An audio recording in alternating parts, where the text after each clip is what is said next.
हो जाएगा।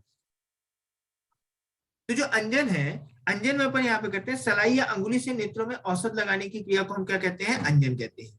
कल्पना भेद से इसके जो डिवीजन बनाए गए, डिवीजन बनाने में क्या किया गया, कल्पना भेद यूज किया गया, कर्म भेद यूज किया गया। कल्पना भेद मतलब क्या होता है, जैसे अपन वटी बना रहे हैं, चूर्ण बना रहे हैं, क्वाथ बना रहे हैं, ये कल्पना कहलाता है। तो इसीलिए कल्पना भेद से कितने होते हैं, 3 होते हैं। और जो कर्म भेद से होते हैं, जैसे लेखन करना है, स्नेहन करना है, रोपण करना है, उसके आधार पर कर रहे हैं, तो वो क्या हो जाएगा, कर्म भेद कहला जाएगा। तो कल्पना 3 हो जाएगी और कर्म कितने हो जाएंगे, सबके अलग अलग है ना। अब जो कल्पना में तुम लोग याद कर लो, गुटिका है, रस क्रिया है, चूर्णांजन है। तो गुरुच याद कर लो, गुरुच, गुटिका, रस क्रिया और चूर्णांजन, तो ये इनका ना सीक्वेंस भी है। तो गुटिका सबसे स्ट्रांग है, रस क्रिया मीडियम है और चूर्णांजन सबसे हीन है। गुटिका सबसे इंपॉर्टेंट स्ट्रांग है, रस क्रिया मध्यम है और चूर्णांजन हीन बल है। तो इसमें क्वेश्चन बन सकता है कि सबसे कम कमजोर या सबसे कमजोर अंजन कौन सा है, तो कौन सा है, चूर्णांजन। मध्यम वाला कौन सा है, रस क्रिया, और स्ट्रांग वाला कौन सा है, श्रेष्ठ। अब देखो जो स्ट्रांग वाला है, सीधी सी बात है, स्ट्रांग वाले से लड़ाओगे तो श्रेष्ठ बल है गुरु दोषों में होगा, मध्यम बल है मध्यम दोषों में, और हीन बल है हीन दोषों में। ठीक है, इसमें कोई बड़ी बात नहीं है, एक बार देख के समझ। गुरु अगर वर्ड याद है तो श्रेष्ठ बल हो जाएगा, श्रेष्ठ हो जाएगा, गुरु का समझ जाओगे। कर्म भेद से चलते हैं। अब कर्म भेद में हम पहले क्या करते हैं, 2 वाला याद करते हैं। 2 वाले में देखो, पहले तो तुम सुश्रुत का याद कर लो, लेप्रो, लेप्रो, लेखन प्रसादन रोपण। अभी तक सारी जगह हम क्या पढ़े थे, लेसरो। सिर्फ हम अंजन में क्या पढ़े, क्या करते हैं, लपेट देते हैं ना ऐसे लेके। मम्मी वगैरह को देखा होगा, छोटे बच्चों को जो लगाती है पहले, तो अब तो लगाती हैं फीमेल, पढ़ी लिखी है तो बढ़िया उससे लेके अच्छे से लगाएंगी कि अच्छा दिखे। पर तुमने देखा होगा पहले के जमाने में जब काजल लगाते थे तो पूरा ऐसे काला ऐसे लपेट देते थे, उसके आंखों में काला काला काला काजल लगा के आया है, लपेट दिए। तो याद कर लो लेप्रो। तो लेप्रो कहां पर आएगा, अंजन में। बाकी सब में क्या होगा, लेसरो। ठीक है, इसके बाद देखो यहाँ पे सुश्रुत का तो लेप्रो हो गया, इसका सारंगधर का देखो लेसरो, लेखन स्नेहन और रोपण। तो लेखन स्नेहन रोपण किसका हो जाएगा, सारंगधर का। फिर इसका रसद समुच्चय का कितना है कर लो, 5 याद कर लो। पहले वाग्भट का याद करो, जहां 2 लिखा है वहां पे अष्टांग संग्रह लिख लो, जहां 2 लिखा है अष्टांग संग्रह और जहां 4 लिखा है वहां अष्टांग हृदय। तो बड़े वाले क्या है ना, हमेशा कम बोलते हैं। तुमने देखा होगा बड़े लोगों को, बड़े बड़े जो ऑफिस हैं बहुत कम बोलते हैं, लिमिटेड शब्द बोलते हैं, और जो छोटे लोग ज्यादा बोलते हैं। तो अष्टांग संग्रह जो है कम बोले, तीक्ष्णांजन और मृदुअंजन, बस 2 ही टर्म बोला इन्होंने। और जो छोटे लोग थे वो ज्यादा बोलते रहते हैं, लेखन, रोपण, स्नेहन, प्रसादन, जो पाया सब बोल दिया। यही है ना छोटे लोगों की क्वालिटी। तो अष्टांग हृदय के सब हो गया, लेखन, स्नेहन, रोपण और प्रसादन। और साधारण समुच्चय के कितने हो जाएंगे, 5। ठीक है, अब देखो तीक्ष्णांजन से संतप्त नेत्रों में प्रसादनार्थ जो ही व्यंजन किया जाता है उसे प्रत्यांजन कहते हैं। जैसे जब किसी की पिटाई हुई और वो ज्यादा रो देता है तो फिर क्या होता था, उसे टॉफी खाने को भी मिलती थी, चॉकलेट भी मिलती थी। पहले तो पिट गया बेचारा, तो वो क्या हुआ, तीक्ष्णांजन, उसके आंसू निकल आए। फिर क्या हुआ, ज्यादा आंसू निकलने लगे तो उसे चॉकलेट भी दे दी जाती थी, आइसक्रीम भी खिला दी जाती थी, तो क्या हो गया, प्रत्यांजन। प्रत्य मतलब क्या होगा, प्रति मतलब एंटी, है ना। तो जो तीक्ष्ण था उसका एंटी कर देंगे तो वो क्या कहला जाएगा, प्रत्यांजन। तो जो तीक्ष्ण श्रवण करा रहा है तो प्रत्यांजन क्या होगा, शीतल होगा, है ना। ठीक है, अब तो अंजन कर्म में चलते हैं। अंजन कर्म में देखो लेखन, रोपण, प्रसादन लिखा है, तो लेखन में यह लिखा है तीक्ष्ण, तीक्ष्ण व अम्ल रस वाले द्रव्यों से बनाया जाता है। लेखन जो किया जाता है वो ज्यादातर किनसे किया जाता है, कि जो थोड़ा सा क्या करें, खुरचने का काम करें, तीक्ष्ण द्रव्य, जैसे क्षार है तीक्ष्ण हो जाएगा, तीक्ष्ण अम्ल हो जाएगा इनका। तो इसमें एक खास बात होती है कि जो रस होते हैं ना, रस पूरे यूज किए जाते हैं, केवल मधुर रस का उपयोग नहीं किया जाता। ये क्वेश्चन आता है कि लेखन अंजन में कौन सा रस नहीं होता। जो 6 प्रकार के रस हैं, 6 प्रकार के रस में मधुर रस को छोड़ के बाकी सब द्रव्यों से अपन क्या करते हैं, लेखन अंजन बनाते हैं। संहिता में एक बार दिखाएंगे इसे। तो लेखन में हमको मधुर रस का प्रयोग नहीं करना है। सर वो जो कर्म भेद में रस समुच्चय ने 5 बताए हैं, उसका 5 वो क्या क्या है, ऐसा नहीं है 5 का लिखना होगा, इसलिए नहीं लिखवाया, कंफर्म करना है मुझे, इसलिए नहीं लिखवाया आपको। ठीक है सर। 5 में एक कोई कंटेंट डाउटफुल है मुझे, इसलिए अभी नहीं लिखवाया, बाद में लिखवा दूंगा। हाँ, ठीक है, अब इसके बाद आगे चलते हैं। देखो तीक्ष्णांजन में संतप्त नेत्रों में प्रसादनाथ जो है ये हो गया। इसमें जो लेखन हम करते हैं, लेखन में 6 रस होते हैं, तो 6 रस में से जो 5 रस होते हैं वो यूज किए जाते हैं, मधुर रस का उपयोग नहीं किया जाता। ये क्वेश्चन आ चुका है, लेखन में मधुर चीजों का उपयोग नहीं करते हैं।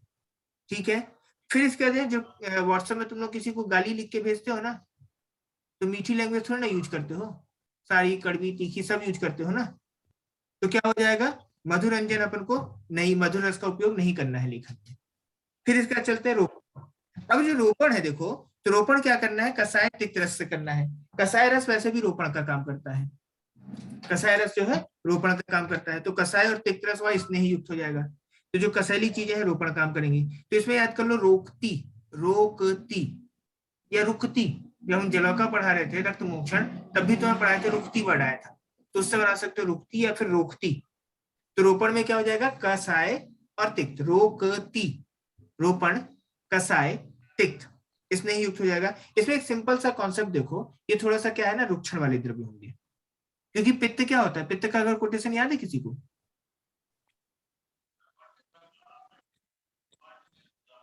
स्नेह मोक्षणम तीक्ष्णम द्रव अम्लम सरम कटु। द्रव अम्लम सरम कटु, द्रव वर्ड आ रहा है उसमें, द्रव है, स्नेह वर्ड आ रहा है, सस्नेह मूषणम। तो जो स्नेह है वहां पे देखो, यहाँ पे कसाय और तिक्त हो जाएगा, और स्नेह युक्त यूज करेंगे कि थोड़ा सा स्नेह रखना है, क्योंकि इसमें मॉडरेट अमाउंट पे है। ये हो गया। फिर इसके क्या करना है, इसमें एक वर्ड आता है किसमें, रोपण में, संहिता में जाओगे तो दृष्टेश्च बलवर्धनम, दृष्टि का बलवर्धन करता है ये रोपण कसाय, वो रोपण अंजन, दृष्टेश्च बलवर्धनम।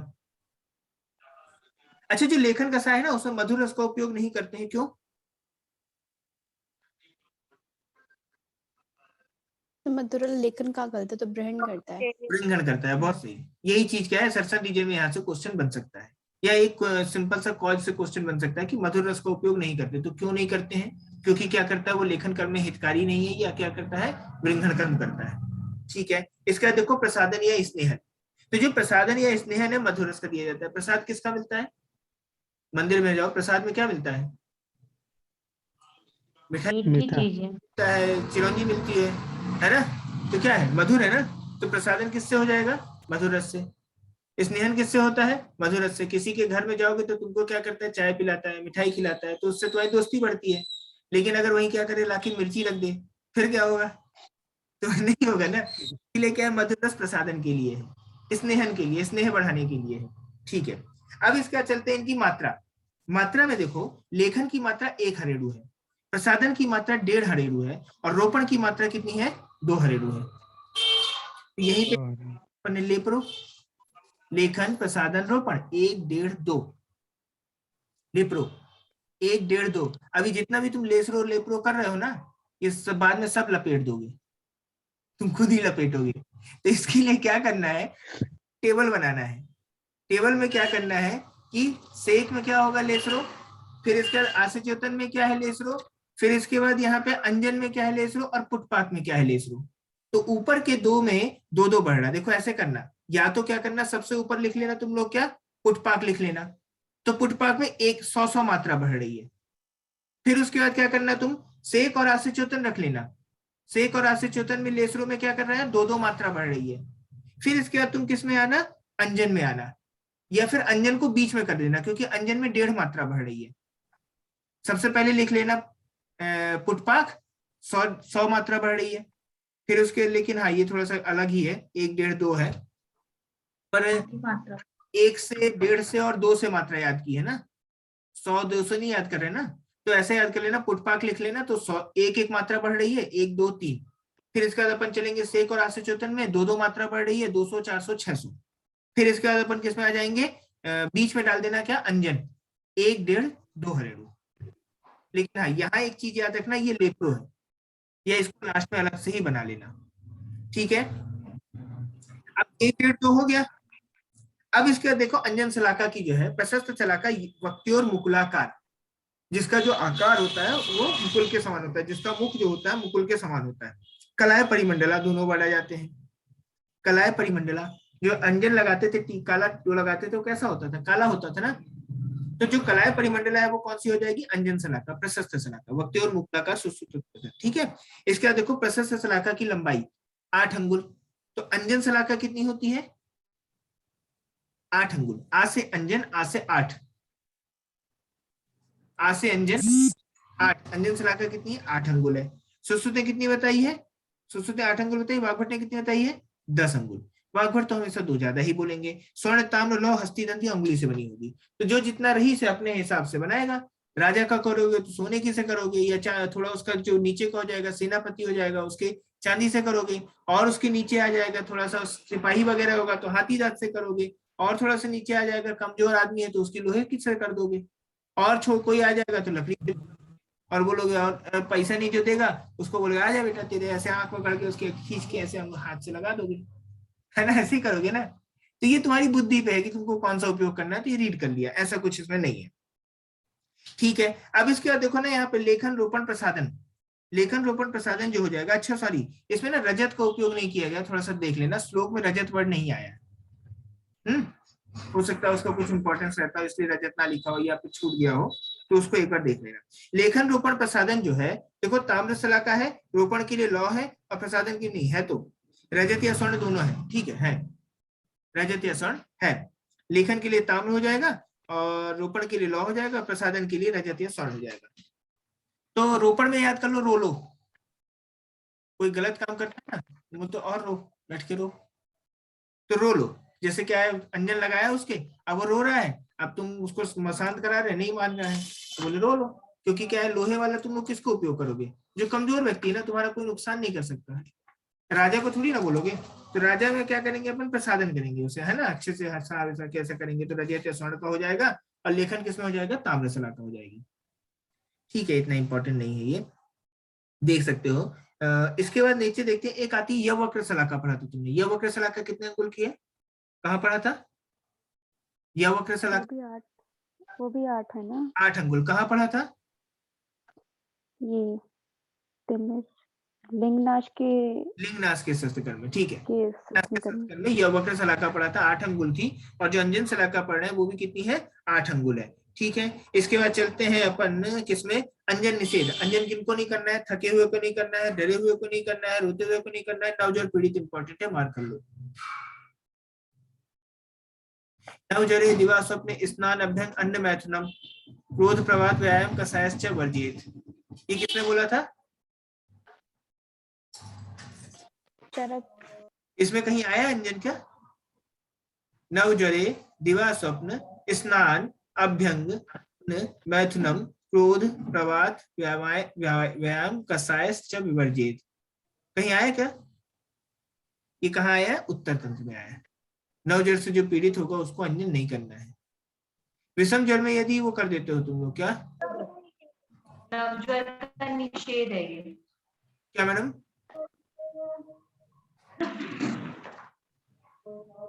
सर नवज्वर में निषेध बताया गया ना, ये सारी चीजें तो नवज्वर में निषेध है, किया तुमने? हाँ, अरे म्यूट करो जानवी। दान पट। ठीक है, अब देखो नवजर्जन है किसमें आता है? सुश्रुत में आता है। चरक ने नहीं बोला, चरक के जो नवजर है ना, नौ चीजें निषेध है, उसमें नहीं आते, सुश्रुत में आता है। अजीर्ण युक्त होता है, मलमूत्र आदि के रोगों को होता है, तो वहां पे अपन को नहीं करना है। ठीक है, ये हो गया। अब एक जो होता है श्रवण अंजन होता है, उसका उपयोग दिन में नहीं करते हैं, क्योंकि क्या होता है ब्लड सप्लाई बढ़ी हुई होती है तो फोटोफोबिया होने के चांसेस होते हैं, तो आंखों में सेंसिटिविटी बढ़ जाएगी, तो इसीलिए श्रवण अंजन वगैरह क्या करते हैं, रात्रि को उपयोग किए जाते हैं। यहाँ नहीं लिखा है, अपन जो सारंग को पढ़ेंगे उसमें मिलेगा। अच्छा, चूर्णांजन की मात्रा लिख लो। जो तुमने लेखन रोपण और प्रसाधन पढ़ा है ना, वो गुटिकांजन और रसांजन की मात्रा है।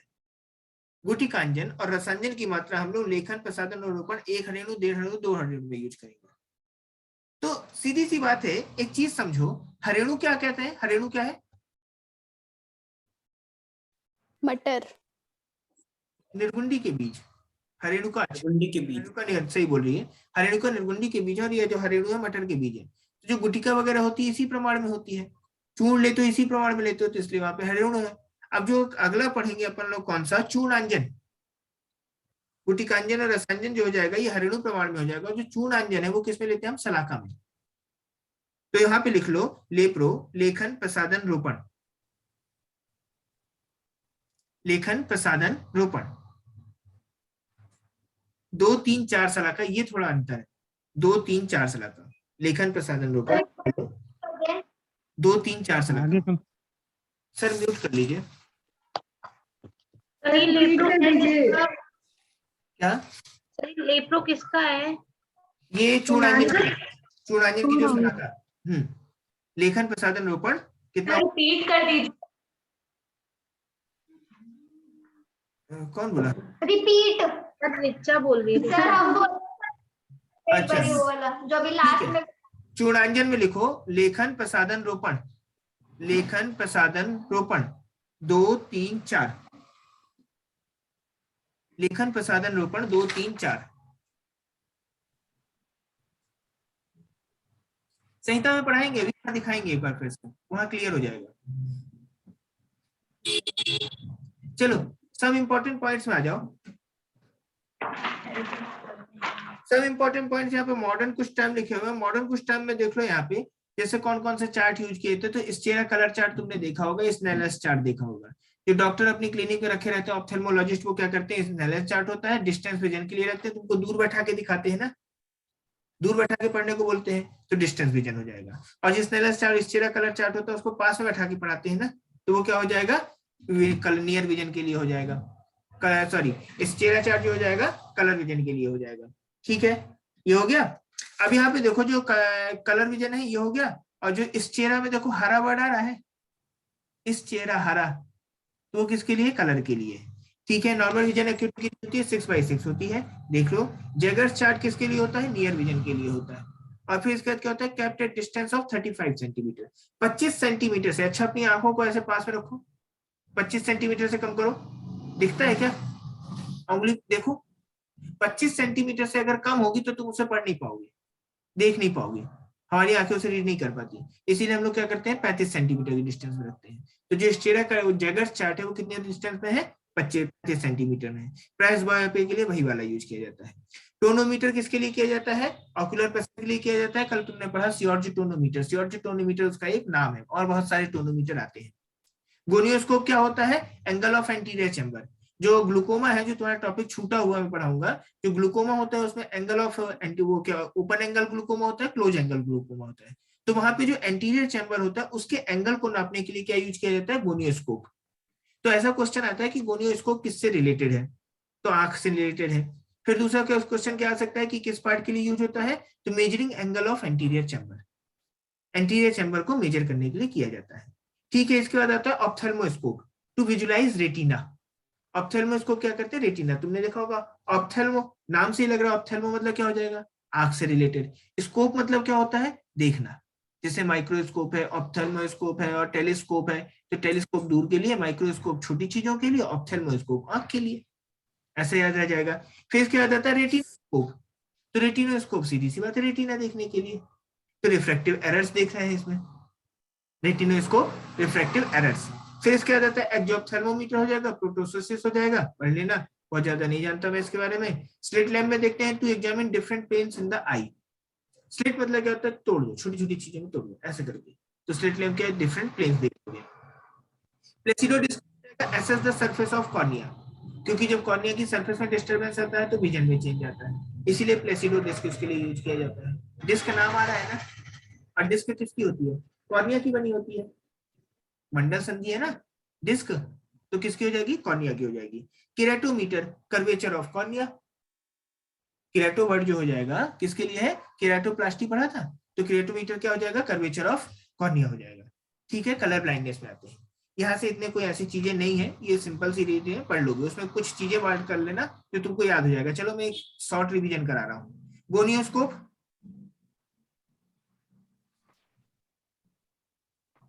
Interior angle of anterior chamber, angle of anterior chamber. ठीक है, रेटिनोस्कोप, रिफ्रैक्टिव पावर। ठीक है, ऑप्थेल्मोस्कोप, रेटिना, रेटिना। ठीक है, इसके बाद Jaeger's chart, Jaeger's chart near vision के लिए 35 सेंटीमीटर, नियर विजन के लिए, ठीक है। इसके बाद पेरीमीटर, विजुअल फील्ड, ठीक है। चलो यहाँ से बहुत क्वेश्चन नहीं आते, जो क्वेश्चन आता है कलर ब्लाइंडनेस से आता है। कलर ब्लाइंडनेस मतलब होता है आदमी अंधा है लेकिन किसी एक चीज के लिए अंधा है ना। उसकी कोई कहावत सुनी होगी तुमने शायद, कौन सी ऋतु के अंधे, कुछ ऐसा है ना। सावन के अंदर, क्या मैडम? सावन के अंदर, सावन के सावन के अंधे, अंधे को हरा, है ना। सावन के अंधे मतलब वो सावन बस उन्हें दिखाई देता है, वो सावन नहीं दिखाई देता शायद, ऐसा है ना मैम। मतलब इसको सिर्फ हरा दिखता है सारे सीजन में, सावन के अंधे को हरा ही हरा दिखता है। हरा ही हरा दिखता है। तो ये जो कलर ब्लाइंडनेस होता है ना, उसमें कुछ कलर उसे नहीं दिखते हैं। अच्छा तुमने देखा जो वो होते हैं, क्या कहते हैं, स्ट्रीट लाइट होती है ना, जो चौराहे पे लगी होती है, वो रेड में होती है, ग्रीन में होती है और येलो में होती है। इन तीन की ही देखो कलर ब्लाइंडनेस होती है। देखो रेड है, ग्रीन है और वो ब्लू दे रखा है, ब्लू और पार्शियल रेड, रेड की, ग्रीन की और ऑरेंज कलर, वो मिक्सचर में हो जाएगा। एक्चुअली में क्या होता है, इनकी फ्रीक्वेंसी अगर नहीं देख पा रहा है तो मतलब वो बाकी कलरों को नहीं देख पाएगा। इसीलिए क्या होता है, स्ट्रीट लाइट में उन्हीं से बनाया जाता है, कलर ब्लाइंडनेस से ही होके वो तीन कलर सेलेक्ट किए गए। ठीक है, थोड़ा सा गूगल में पढ़ लेना उसके बारे में अच्छे से, और कैसे देख क्या दिया है पूरी हिस्ट्री समझ लेना। अब इसमें अपन को आते हैं जो क्वेश्चन है। तो सबसे पहले कलर ब्लाइंडनेस की खोज किसने की थी? डाल्टन ने की थी। इसीलिए क्या कहते हैं, इसे डाल्टोनिज्म कहते हैं, है ना। डाल्टन के इफेक्ट को क्या कहेंगे? डाल्टोनिज्म कहते हैं। ये क्वेश्चन पहले कभी आए, मार्क करो, डिस्कवर्ड बाय डाल्टन और डाल्टोनिज्म। ठीक है, अब इसके बाद चलते हैं प्रोटीनोप्स, ड्यूटेनोप्स, ट्राइटोनोप्स और प्रोटीनोमेलास। तो जो रेड ब्लाइंडनेस है उसको हम क्या कहेंगे? प्रोटीनोप्स। ड्यूटेनोप्स क्या कहलाते हैं? कलर ग्रीन ब्लाइंडनेस को। डीजी याद कर लो, डीजी तो हरी भरी चीजें देखते हो ना, पेड़ पौधे ही पढ़ते हो, तो क्या हो जाएगा? ड्यूटेनोप्स क्या हो जाएगा? Green blindness. फिर प्रोटीनोप्स रेड ब्लाइंडनेस, है ना। तो पी आर उसमें हो जाएगा, प्रोटीनोप्स हो जाएगा, रेड ब्लाइंडनेस हो जाएगा। हिंदी वाला पेड़ भी याद कर लो तो उससे भी हो जाएगा। ठीक है, सब कुछ लाल लाल दिखता है, ऐसे याद रख लो। फिर इसका देखो ट्राइटोनोप्स, तो ट्राइटोनोप्स में क्या हो जाएगा? Blue blindness. तो टाइटेनिक कहाँ डूबा था? नीले समुद्र में। कुछ बोले क्या सर आप? नहीं। हाँ ठीक है, टाइटेनिक कहाँ डूबा था? ब्लू समुद्र। तो इसको याद कर लो, ब्लू ब्लाइंडनेस। फिर इसका देखो प्रोटीनोमेलियास, तो पार्शियल रेड ब्लाइंडनेस। एक ऊपर आया था प्रोटीनोप्स आया था, एक प्रोटीनोमेलियास आया था, उसमें अपन को पार्शियल रेड ब्लाइंडनेस, तो ठीक है उसको छोड़ सकते हो। तीन भी याद हो गए तो बहुत है। ड्यूटेनोप्स क्या हो जाएगा? ग्रीन ब्लाइंडनेस, डीजी याद करना। और जो प्रोटीनोप्स हो जाएगा कौन सा हो जाएगा? Red blindness. प्यार, प्यार के सब दुश्मन है ना, खून के दुश्मन है, तो खून लाल कलर का होता है, तो याद कर लेना प्रोटीनोप्स क्या हो जाएगा? रेड ब्लाइंडनेस हो जाएगा। ठीक है, अब ये हो गया। इससे और कोई बड़ा क्वेश्चन नहीं बनता, इससे इतना ही क्वेश्चन बनता है। इसमें महात्रिफला घृत का जो अक्षी तर्पण करते हैं तो कलर ब्लाइंडनेस में फायदा होता है। महात्रिफला घृत का अक्षी तर्पण, कलर ब्लाइंडनेस उससे करेक्शन हो जाता है, चोकर सर करते हैं वहां पर। अब इसका देखो मेन कॉज ऑफ ब्लाइंडनेस। तो इसमें जो ऐसा माना जाता है कि कौन सी ऐसी डिसीजेज होती है, तो सबसे ज्यादा कैटरेक्ट का वो सॉरी आवाज कट के आ रही है। सभी को आती है क्या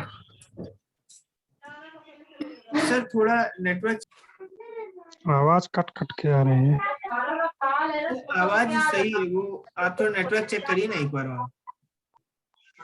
हाँ अभी ठीक आ रही है।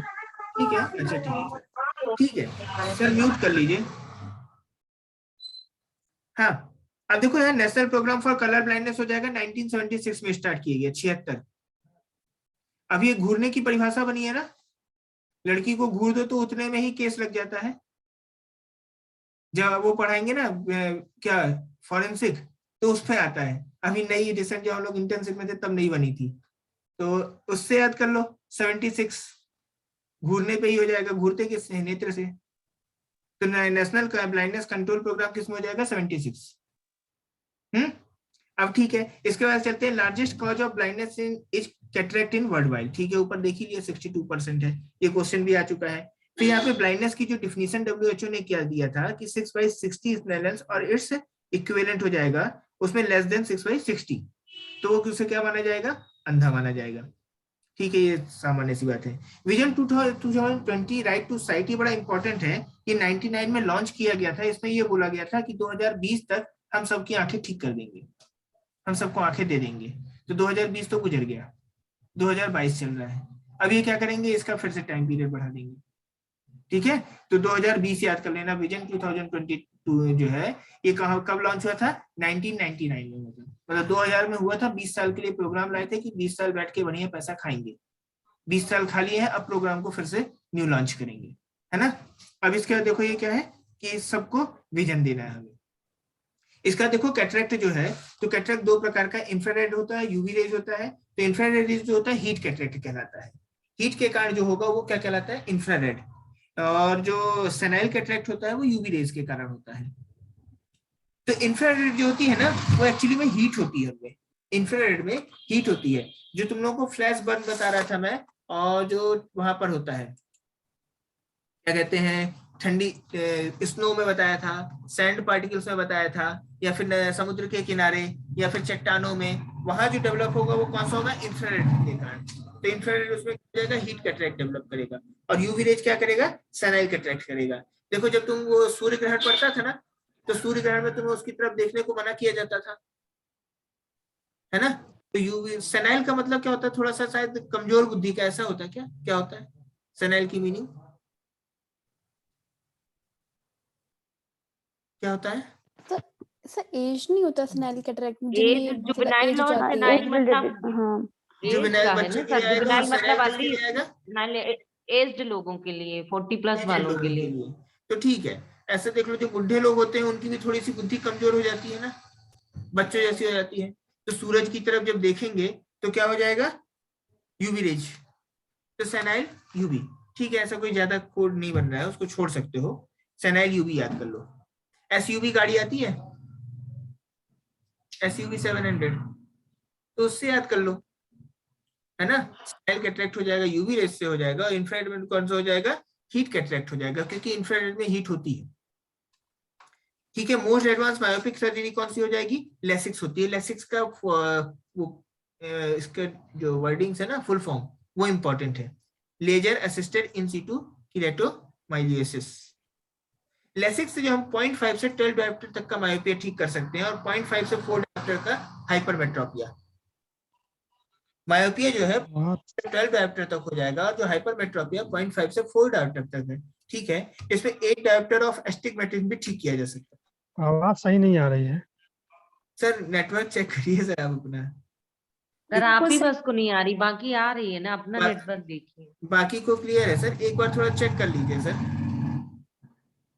वो 1 मिनट सर। तो इसमें ना अभी तक ऐसा कोई क्वेश्चन नहीं आया है कि कितने डायोप्टर तक ये रिफ्लेक्शन को करेक्शन करता है, बस इतना ही आया है कि लेसिक्स किससे रिलेटेड है, या लेसिक्स का फुल फॉर्म क्या हो सकता है, ये इंपॉर्टेंस रखता है। इसके बाद जब चलते हैं कैटरेक्ट सर्जरी देखते हैं, तो कैटरेक्ट सर्जरी में देखो 2 वर्ड आते हैं यहाँ पे, आईसीसीई आता है और ईसीसीई आता है। इंट्राकैप्सुलर कैटरेक्ट एक्सट्रेक्शन हो जाएगा, एक्स्ट्रा कैप्सुलर कैटरेक्ट एक्सट्रेक्शन हो जाएगा। इसमें एक क्वेश्चन आता है कि सुसुत ने कौन सी एक्सट्रैक्शन की मेथड बताई है, सुसुत ने कौन से कैटरेक्ट की एक्सट्रैक्शन की मेथड बताई है, ये एक बार थोड़ा देखना होगा, मुझे थोड़ा सा भूल रहा है ना। इसको अभी मैं क्लियर नहीं करूंगा, संहिता में ही क्लियर करूंगा कि सुसुत ने कौन सी कैटरेक्ट सर्जरी का मेथड बताया। तो देखो यहाँ पे इंट्राकैप्सुलर कैटरेक्ट एक्सट्रैक्शन हो जाएगा, whole of the lens was removed and high rate of problem both surgical as well optically. पूरा का पूरा लेंस रिमूव कर रहे हैं, जबकि एक्स्ट्रा कैप्सुलर में क्या कर रहे हैं, कंपैरेटिवली मोर एक्सेप्टेड, ज्यादा एक्सेप्टेड है। Implantation of IOL intraocular lens give a greater advantage।